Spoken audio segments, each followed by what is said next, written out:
ยอดเต็มตอนนี้ 575,139 บาทนะครับ575139 575,139 บาทสาธุพร้อมกันครับเดี๋ยวท่านจะลงโยกอีกครั้งหนึ่งนะครับจะแจ้งให้สาธุชาติถึงต่อไปครับตั้งใจกวดน้ำนะก่อนครับกวดน้ำที่ส่วนกุศลในเทวดาประจำตัวและที่เจ้าทางเจ้าคนนายเวรทำจิตให้สบายสดใสปล่อยวางยะถา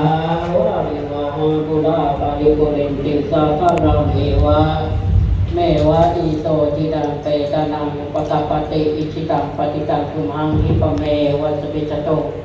สัพเพปุเรนตุสังกปปาสันโฆปนาประโสยะธามณิโชติระโสยะธา